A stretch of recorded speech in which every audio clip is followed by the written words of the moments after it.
Okay, the next exciting installment, which you missed because the camera ran out.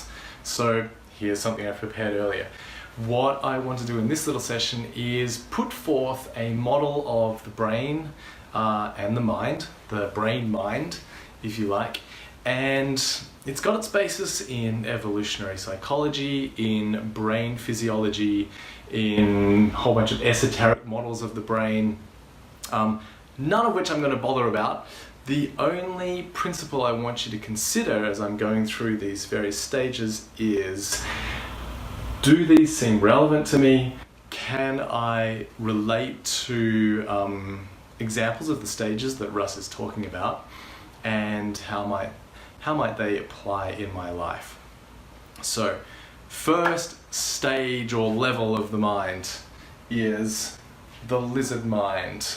It's got its corollary in the actual physical brain, the lizard part of the brain, and what it does is it governs things like breathing, like digestion, like sleep, our reflexes, whole bunch, the rate at which our heart beats and our eyes blink, our blood pressure, etc. All of these kind of systems which tick away in the background and we take for granted and are necessary for our survival as a living being, pure and simple. Kind of the autonomic nervous system. I think that's right. I better check that. But I think it's the autonomic nervous system. Basically the kind of machinery of the human animal. And after that, on top of that, and literally layered around that in the brain, is the mammalian brain.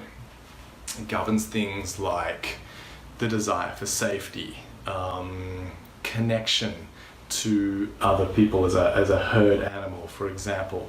Kind of like some basic socialization responses.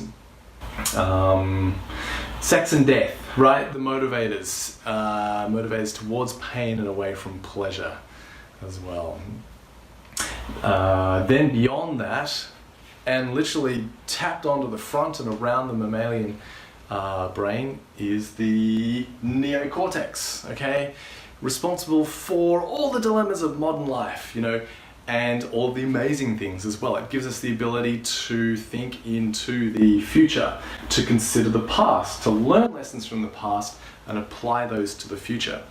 It gives us the ability to think abstractly in concepts, things like maths and calculus and the internets, all that kind of stuff, and allows us to imagine things as well. Imagine things which have never been created before in the history of the world. That's an amazing power, the power of imagination. It's also kind of the source of a lot of our thinking and our verbalization of experience. Because language is an abstraction of reality, right? It's a model or a use of symbols to represent reality. And that comes from the neocortex. And then above that, we've got something called the Transcendent Mind. Now, there may be a physical gland or some parts of the brain which correspond to that. There's also kind of brainwave states like theta and delta states when you're dreaming or when you're just in a flow state. So you know that you've got the Transcendent Mind online when you're having an experience of flow, or you're having an experience of very diminished thoughts, or your mind is very quiet. You're essentially not talking to yourself. And the Transcendent Mind, also has its roots in kind of esoteric, the crown chakra being open, or the third eye chakra being open, and can be the seat of our intuition, as well as our inspiration. So, kind of drawn these in a bit of a hierarchy, right? Kind of implying that the Transcendent Mind is better than the neocortex, which is superior to the mammal brain, which is superior to the lizard brain. But in the context of kind of productivity, in the context of how do we kind of get more out of our day, in the context of how do we enjoy ourselves more, we actually want to flip this whole thing upside down, and the lizard brain becomes the most important thing that we need to attend to first. If we don't get the lizard brain right, I don't care how advanced your thinking is, I don't care how much you can meditate and how in tune with Great Spirit you are or how much ayahuasca you take, if the lizard brain's offline, nothing's going to work. So how do we take care of the lizard brain, which I call croc? The lizard brain, think basic survival. Am I getting enough sleep? Okay? And is it high quality sleep? Am I getting the right food? Okay? And in this case, it just has to be enough food, you know? We'll get into paleo, keto, vegan, blah-de-blah later. Just make sure you're eating, okay? Am I getting enough water? Okay, basic, you know. Most of us don't drink enough water. Like, duh, you need like at least 2 liters of water every day. You should drink. Here's a pro tip from a Qigong master. Drink a liter of water when you get up. First thing you do, drink a liter of water. You're dehydrated from the night before. Yes, you've had sleep, but you're dehydrated. So get the lizard brain online. Getting the basic functions. Is your digestion working? Okay. Is your elimination working? I had a title for a book which I still may write. It was basically called A Cup of Tea, A Lie Down and a Good Poo. And in this model, it's all about the lizard brain. Are you getting the basics right? If you're not, don't even worry about, you know, the current set of problems you're having in your relationship, or why your business is not working, or, you know, have you meditated enough, or, you know, are you feeling connected to other people? Because the challenge, the issue lies at the very basics of survival, which we still struggle with today. As I said, we don't drink enough water, we put the wrong foods in our body, we can be constipated or have poor digestion. Just get that stuff sorted first and foremost, and keep focusing on it. It is the foundation of everything. If you're not sleeping well, then everything becomes harder, period. Doesn't matter how many supplements you take, how much training you do, how many cuddles you get. If you're not sleeping appropriately and getting high quality sleep, doesn't matter. And there's studies to show that if the body likes to go to bed at a certain time within a certain range and wake up at a certain time. And if, say, you're used to going to bed at 11 and then the next night you go to bed at, say, 12:30, 1 in the morning, the next day your cognitive ability is going to be impaired. And you also can't make up for lost sleep. So if you go rage for an all-nighter, miss a whole night's sleep, power through the next day. You can't like kind of sleep double the next day and be okay. Pardon me, it takes you a few days to kind of pay off that sleep debt. So getting regular high quality sleep, super, super important. And as I said, water, drink more water, just do it. Sunlight's another good one, right? Basic sunlight and fresh air. Fresh air, breathing, you know. There's a great guy called Wim Hof who's got his breathing technique. Anthony Robbins has got the priming technique. Consciously cultivating time to do deep breaths in, oxygenates the body, has a whole range of physiological benefits. And but we constrict that by being at the laptop or driving in the car, stressing out, and the breathing becomes compressed in the chest, doesn't reach the diaphragm. We don't get a chance to fully oxygenate the body enough. So check, how's your lizard brain going on a day-to-day basis, and what are you doing to cultivate that? Do you have digestive problems or elimination problems? Many people do. Have you got strategies and structures in place to drink enough water?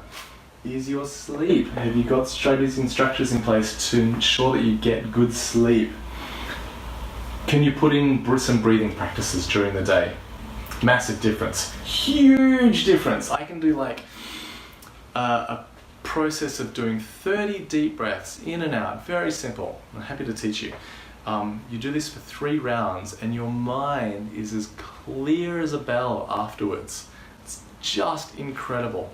And remember from the last video, body, mind, there's no distinction. Whenever I talk about the body, I mean the mind. Whenever I talk about the mind, I mean the body. Lizard brain, lizard mind, lizard body. That's what I meant to say. The mammal, the mammalian brain, things to do with warmth, shelter, safety. Okay, this is a huge one. The seat of our emotions, and then connection as well is another thing. The mammalian brain we're going to go deeper into in the next video and a whole bunch of exercises.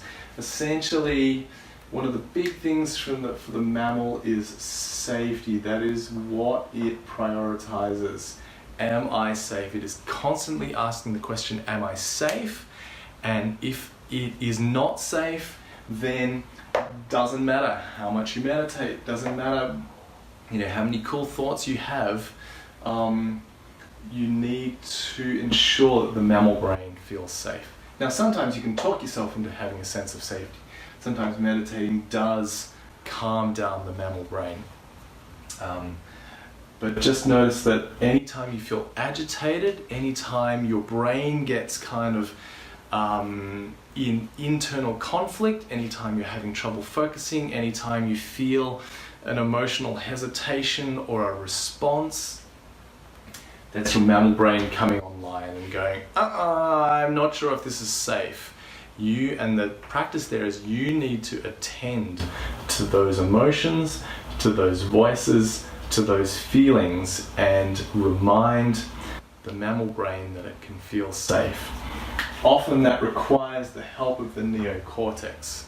So we kind of need to get a higher order of function in to regulate the mammal brain, and then the mammal brain will come online and help the neocortex, and so on and up we go. So the neocortex is very necessary, and we'll get to that in a tick. As I said, the emotions are your door into the mammal brain, the process of self-inquiry, and the thing is that when the neocortex goes offline and can't give us perspective, and the mammal brain doesn't feel safe, that's when you're running on your habitual patterns. And there's not much you can do, because the mammal brain is like, I'm tracking for safety, and my job, first and foremost, now that I'm triggered, is to keep you safe. And so if you're in an argument or a discussion with somebody, say, and they're getting defensive, it's kind of all over. Your job in that discussion is not to win the argument. Your job is to have them feel safe enough that they can bring their neocortex and their higher functioning online. Otherwise, it's at the level of safety, of survival and safety. And at that level, it's like when you look another animal in the eyes. In the animal kingdom, that either means that something wants to fuck you or kill you, right? So you're in this kind of pleasure and pain dichotomy. So if you are trying to make decisions, right, in the world of business or your relationship, and you don't know what the right decision is, the mind starts tracking for all the things that could go wrong or could harm you. And when there is an unknown, when you're about to kind of level up in your relationship or level up in your business or level up in something else, you're stepping into the unknown. And there is an enormous amount of stuff which rises up simply because the mammal brain is tracking for safety, and where there's a void, the mind will fill it with fear. Basically wants to keep you safe, wants to keep you on this side of the mountain. We're going to go much more into that in another layer, because this thing is hugely important. Then we have the neocortex. which is where we imagine stuff, where we come up with crazy ideas, where we come up to solutions with problems, where we talk to ourselves. And yeah, I don't know. I don't think I'm going to talk much about that. I think you get it. It's the mind. And then the Transcendental Mind is that state of flow where you're not thinking so much. You're more just acting from impulse and intuition together. And you have, it's an expanded state. It's a peak state. I'm sure you've had the experience, so I won't go too much into that as well. Anyway, 4 levels of the brain: the lizard brain, the mammal brain, the neocortex, the transcendent mind, and there's more coming. So digest that in the meantime.